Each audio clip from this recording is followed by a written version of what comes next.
Hello everyone and welcome to another edition of The Moaning Show. I'm HCD Rules 0001 and in this episode, episode 17, I'd like to talk to you about the increasing cost of absolutely everything. It's no secret that there is trouble considering the global economic crisis. There's no secret that at least the media are, biting their fingernails. They're metaphorically crapping themselves over the current state of affairs. But, I wouldn't say everyone, but 90% of people who get up in the morning, they go to work in the morning, they come home at night, and they do that. I mean, I'm not talking me, I'm talking in people in general. But the problem at the moment is the fact that everything is going up, and I mean absolutely everything. I've written down a few examples and I'll give you of my experience, these things going up in the last year, because it's quite shocking. But you must remember this, that prices will always go up. We live in a world where money seems to be becoming less and less, but it also seems to increase. I mean, I'll talk about this a little bit more later on, but why something has to cost that much, But, cost at the moment is ridiculous. It is due to the recessions, as I say. Basically because the world is probably headed for another depression, and that's bad for all of us. But, So I'll give you a few examples now. Basically, everything's getting more expensive, and I'm not just talking, things that used to be expensive and are getting more expensive. They are of course getting more expensive, but there's things now that are just getting ridiculous. I mean, for instance, bread. It's an essential. 90% of people, they buy loaves of bread. And if you're looking for, I wouldn't say a top quality loaf, but if you're looking for a branded loaf of bread, it was under £1. It was something like 70p, 80p. Now you'd be lucky to get a loaf under £1.50. Like a Kingsmill or an Allinson, or a Hovis or a Wheat Germ or whatever.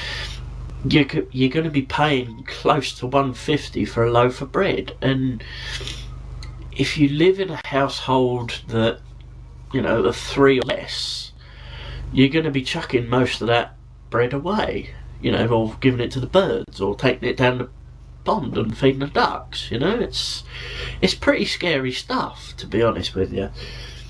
Another essential item, milk. Now, I think it was about 15 years ago we as a family stopped getting milk from the milkman because it was just too damn expensive. It wasn't worth the price that we were paying for some guy that just put a couple of pints of milk a day in the milk minder, because the birds were coming down and nicking the blooming tops off them. But it just wasn't worth it. It was like, I don't know, 45-50 quid for a month's milk. It's complete bollocks. So what we did from then on, and we still do now, is buy the plastic 4-pint cartons. You take the lid off and you have to peel this fucking god awful and difficult sometimes thing off the top of a milk. I mean, I struggle with it sometimes. Just recently they've all started to go this halfway type thing. Let me try and put it against the camera, where you have to just grab the top and then pull it like that. In the last few years before, say 2010, they had little tags and you just peeled them off easy. But now it's like, and sometimes I have to grab my teeth and then pull them out. You know, it's a pain in the butt, real big pain in the arse. But as I say, milk was under, say, $1.50 for these 4-pinter things. And you could get them in all sorts, you know, semi-skimmed, skimmed, whole milk, doesn't matter. If you got a preference of milk, you can go to the supermarket and pick one up relatively cheaply back then. I say back then, it's only like a couple of years ago, so like 2007. But they were under $1.50. Sometimes even under £1 if they were on special offer, and you know, you picked up a bargain there. But now you're going to struggle to get a 4-pinter of milk in these plastic carts, you know, the ones with a handle, you just pour, it's easier. And you're lucky to be paying under £2 these days for these things. And you know, there are people that are lactose intolerant, but apart from those people, everybody has milk, you know. Everybody has milk, and you know, you have it in your tea, you have it on your breakfast in the morning, you know, your cereals, you know, it's used a heck of a lot, probably more than bread is, and you're paying close to £2, probably soon to be over £2 per bloody thing. You know, it's ridiculous. It really is. But the supermarkets have got to put up their prices to continue to make profit.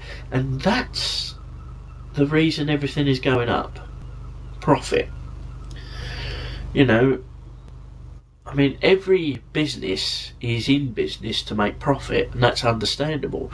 But what if one supermarket began to tell us there was a new supermarket created, and there was its founders or leaders were in it to save money for people. In other words, they were in it for profit, but not as much as the main supermarkets, Tesco, Sainsbury, Asda, you know, places like that.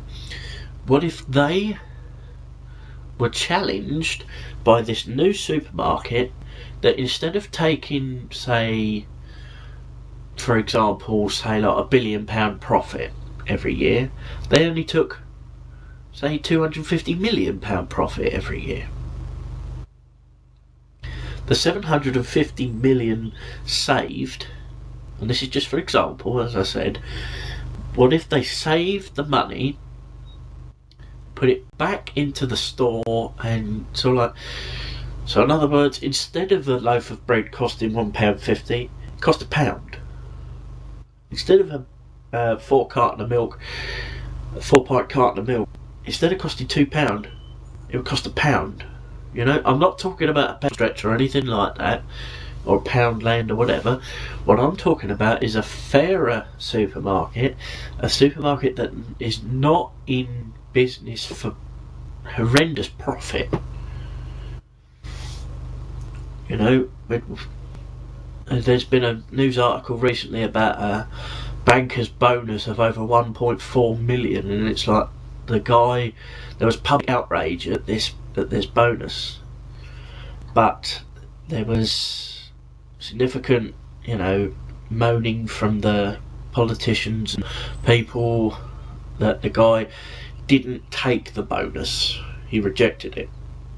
But you could guarantee there's something happening behind the scenes where he gets a few $100,000, you know, to say, oh yes, I won't take it in public, I'll just have 700,000 or so, you know, for doing nothing, you know.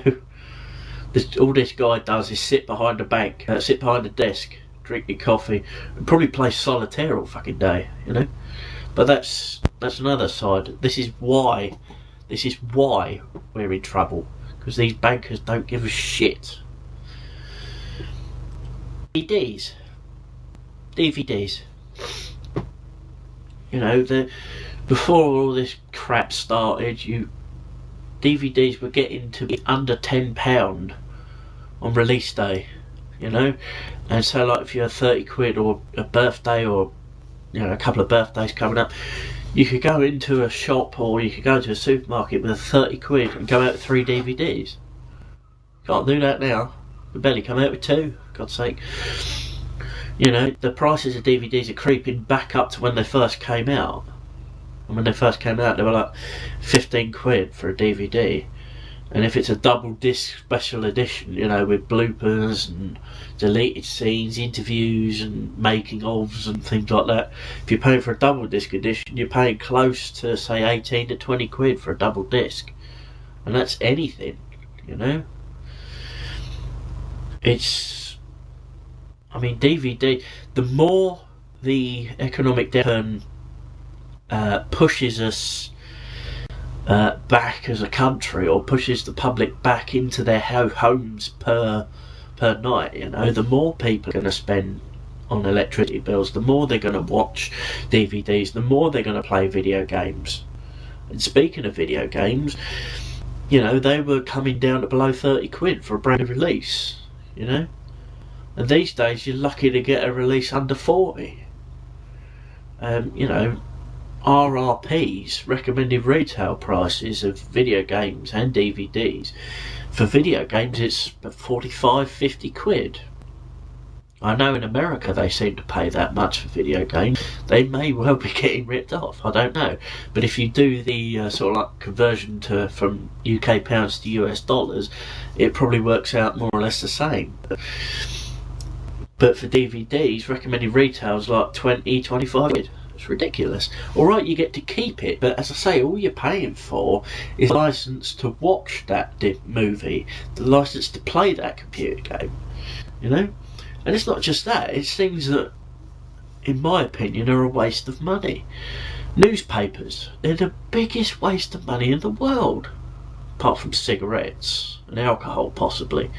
Yes, these things, cigarettes and alcohol, make you feel good when you're smoking that fag, when you're drinking that drink, but ultimately there's a drain.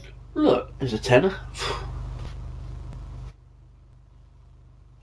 Newspapers, my dad's the Daily Telegraph, and he has done probably about 10, 12 years now, maybe even closer to 15, I'm not 100% sure.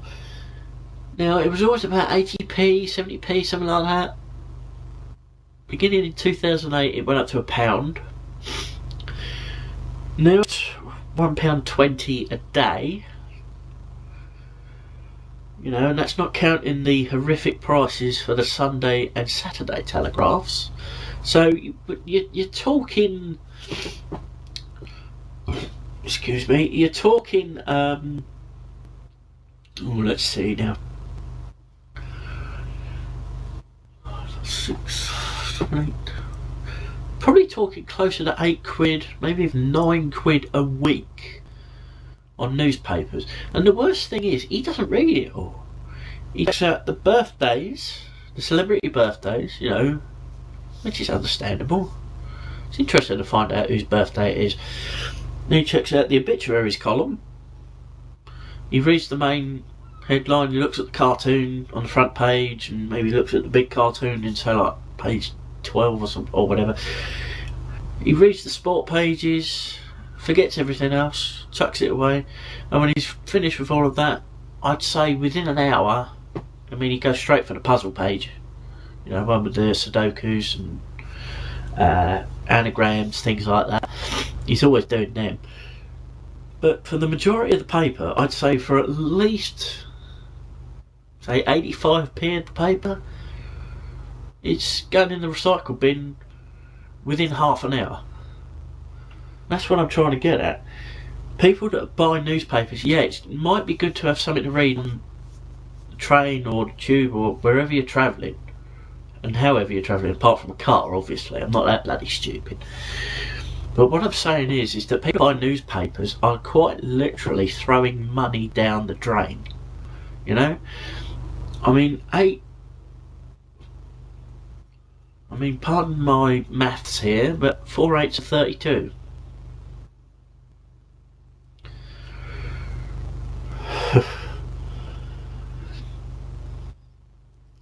it's very, very scary. 9 fours are 36, I think. I've got a D in maths, you know, blame me. But you know, you times those by 12, and math is terrible, I can't quite do it at the moment, but that's a lot of money that could be used for other things, you know? It's a lot of money that could be used for food. Alright, you can more or less say the same thing for food, you know, because we eat the food and we poo it out. Or those of us with working stomachs poo it out. But, you know, it's a lot of money that, you know, it's being gotten rid of. Where it could be used for, you know, I hate to be nasty or something, but it could be used for paying the bills.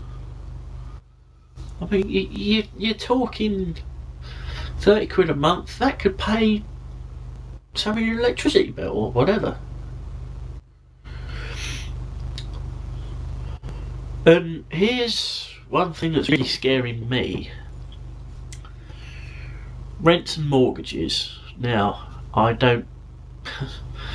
it's getting to the point where I'm not even going to consider getting a mortgage, basically, because,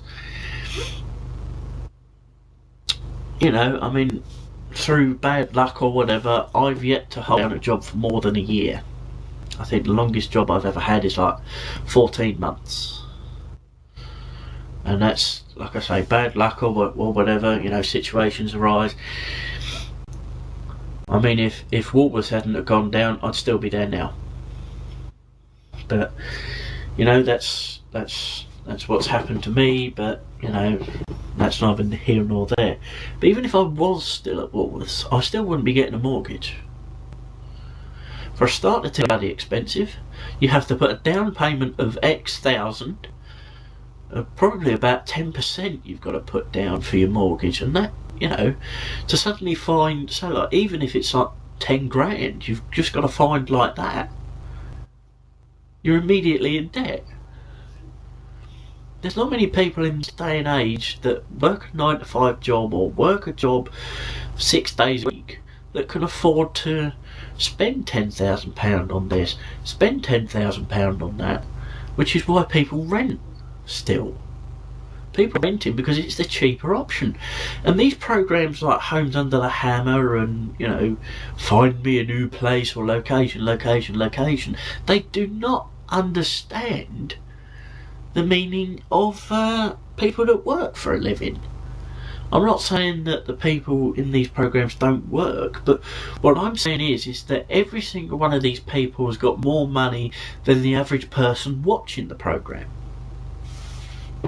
And we're watching the program because we either can't get a job, we don't think we can get a job, or whatever. What I'm saying is that these people that are in this program, and they bring round these estate agents, and the estate agent goes, well, yes, I've looked at the property and everything seems to be in order, you know, a good standard, and I think we can charge £700 per calendar month. Or, you know, you get somewhere in London, a 1-bedroom flat in London, it's like, yes, we could charge £1,400 a calendar month. My first initial reaction is fuck off. But, you know, wages are so much better in cities than they are where I'm currently residing. I make no bones about that whatsoever, but the mere fact that even down this way in the southwest, you know, I'm looking at properties, you know, when we go places to, you know, just pop out for a morning, and you see these things saying like 695 PCM or 795 PCM, and they're the cheapest. Is it any wonder why? Alright, if you've got a decent job, you've been there, say, 2+ years, you might begin to think about, you know, getting a mortgage or paying the rent, but is it any wonder why people like myself are staying with our parents? If we can stay with our parents. My cousin is a good 12 years older than me, maybe 15 years older than me. He still lives with his mum. Is it any wonder? Because these prices are so high, the rents and mortgages are so diabolically high, that no one can get out of where they are. You know, they might have been in a job 5+ years. They still can't afford to get a mortgage or pay their own rent. I mean, what would you rather do? This is a question to whoever's watching this video. If you were, say, aged between 25 and 35, you've been in a job 2.5 years, and you're itching to leave. So, like, you're still living at home, alright? I'm not taking the mickey out of people. I still live with mum and dad. I've sort of been overprotective, you know, in terms of my dad, but, you know, that's neither here nor there. You still live with your family. You're making £9,000 to, say, £12,000 a year, your job, and the only way to carry on living the way you're living is to pay your mum and dad the money necessary to stay. Because I'd much rather pay mum and dad a couple of hundred a month to, or a few hundred a month to stay in a house than to pay £700 rent, and then you got to pay the water, gas, electric, council tax. Is it any wonder why people are staying with their families, or is it any wonder why people are getting lodgers in? Because of the fact that after you spend, so like you work a 40-hour-a-week job, and you get, say, £1,000 to £1,200 a month in pay, and you bring home, say, £900 after tax, people are left with about £30 a week shopping, spending money, and that's for clothes and food. There's no wonder why people are staying with their parents. There's no wonder at all. But there is a solution. There is a way out. And, you know, it's sort of in the realms of fantasy, because I probably said this in a previous video, a very recent video as well. The UK's debt has reached £1 trillion. Now, if any body of people, if any organisation owes another organisation X amount, 90% of the time that X amount will just get, okay, don't worry about it. There's your answer. Worldwide debt. You know, if someone could persuade other countries, and not just in the Eurozone, if you could persuade the biggest countries of the world, we're talking USA, UK, Germany, France, Japan, you know, every country that was in the G8 summit. If you locked all the leaders of those specific countries in a room, or if you held them at gunpoint or whatever, not only would you be in trouble, but if you said you are not coming out until you all sign an agreement that zeros world debt, that zeros the debts for every single country of the world. If you was to say, and so like you watching are America, I'm the UK. Alright, we don't owe you anything, and you don't owe us anything. Oh look, there's Africa over there. They don't owe us anything, we don't owe them anything. There's Germany over there. You don't owe us anything, we don't owe you anything. Japan. How many billions and trillions of yen do you owe us? What's that? Oh, no, don't worry about it. You don't owe us anything. We don't owe you anything. Problem solved. Every single nation of the world should sign up to this thing. Decree saying there's no worries anymore. You know? Every single nation of the world should sign up to this thing saying we don't owe any money to any other country. It may be a short-term solution. It's still a solution. Because, for instance, we've got the Olympics coming up, and that will be a future Moaning Show topic, no doubt about it. But the thing I have to say is that the cost of the games could be anything up to £24 billion. And let's just say this pen is the official pen of the Olympic Games. It's just a black Bic biro. Yeah? Now, this pen, for instance, costs 50p. Who's to say that it costs 50p to begin with?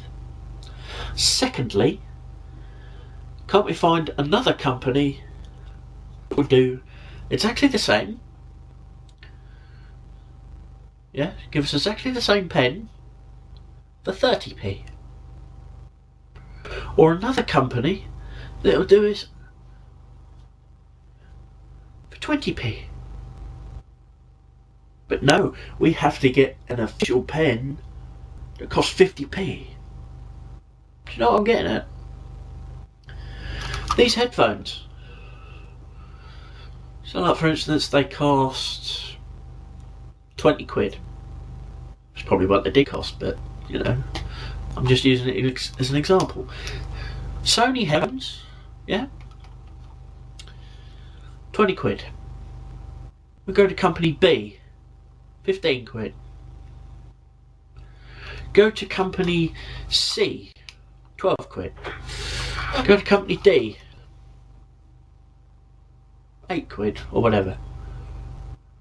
And you always, these organisations seem inept at being able to pick the best value for money. Alright, you may not get as good quality, but who's to say that that bowl of rice costs 3 quid? Who made the rules up to say that, you know, this armband costs £1.50 or 3 quid or whatever, when another armband exactly the same quality could cost £1 or whatever? You know, my mind boggles with the fact that, you know, you get a firm, so like the firm that constructed the Olympic Stadium, where all the track and field events are going to be later this year. And they had a choice, you know, of say 3. Firm A said they can do the Olympic Stadium for 10 million. Firm B, not as powerful as Firm A, you know, they can't command a bigger fee, as big as a fee, yeah? Can do just as good a job, you know, may not be done as quickly. Firm B can do it for 8 million. And Firm C, you know, you could take a gamble on Firm C. Firm C could probably do it for 6 million. Now, by all rights, Firm C are charging 4 million less than Firm A. And they may take, you know, 6 months more to do the work. You've just saved £4 million. Who's to say that Firm A would do the best job? Firm A would do, you know, would give the best quality? I wouldn't say that. I wouldn't necessarily choose the cheapest because it's the cheapest. I would see the frame of time, the time frame of to get the work done. So, like, if you were quoted 8 months to do the job from start to finish, you know, from the first brick to the last, you know, silly little thing that goes over the top of the stadium, yeah. If firm A did it in 6 months, firm B did it in 7 months, and firm C did it in 10 months. You know, it's all to do with people's willingness to spend, and, you know, organisations' willingness to spend. I mean, we as a species, I'm beginning to think, don't really care about the future generation, which, you know, for all intents and purposes, is my generation onwards. Because the people in power now, the organisations in power now, you know, they're not going to be around to sort it out. They don't care. I'm not saying that you know, our mums and dads and, you know, politicians don't care about us, but the mere fact that the global debt isn't, or doesn't seem to be getting any better, and, you know, you could be watching this and saying, well, why is he worried about it? I'm not exactly worried about it, but what I'm saying is that by the time someone like myself reaches a retirement age, or reaches an age where I can relax money-wise, I'll be dead. You know, and there's no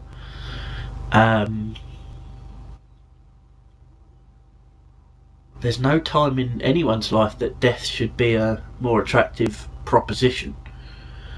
But I could be working till I'm 80 or 85 by the time I reach retirement age, all because of the mistakes that the people in power of this generation, this current generation, are making, all because of the fact that some bankers in America or bankers in Australia are making huge mistakes that the rest of the world has to pay for it, and people like myself are going to have to pay for it with not only years but the majority of the wages that we will earn.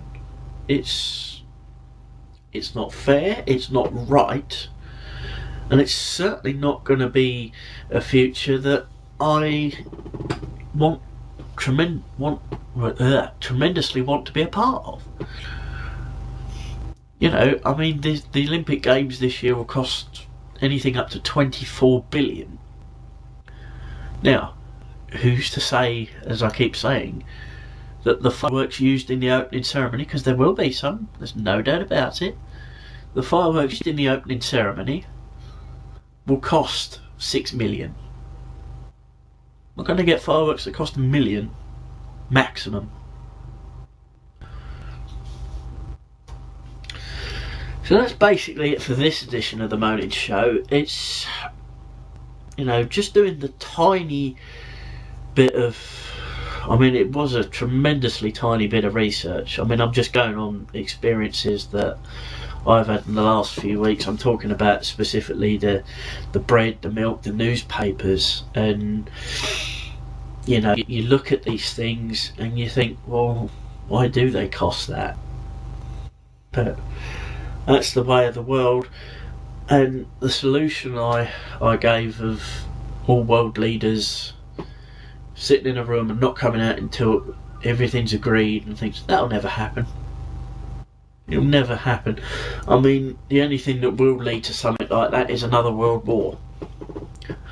And quite frankly, this world at the moment cannot afford a world war.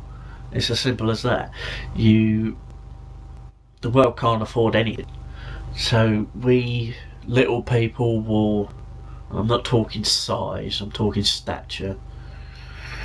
The little people of the world, like you and me, will just have to plod along as best we can. And if we can't afford to pay the bills, we've got to give something up.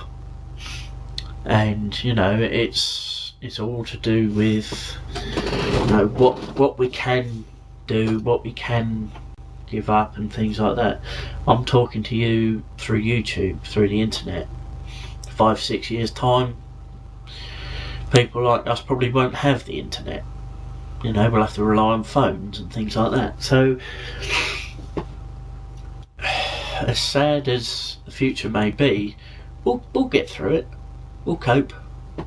We'll come out the other side of this recession hopefully wiser, less forgiving for these bankers and people that have put us in this situation. But as for right now, we've just got to grit our teeth and plod along best we can. So from HCD Rules 0001, I'll see you next time.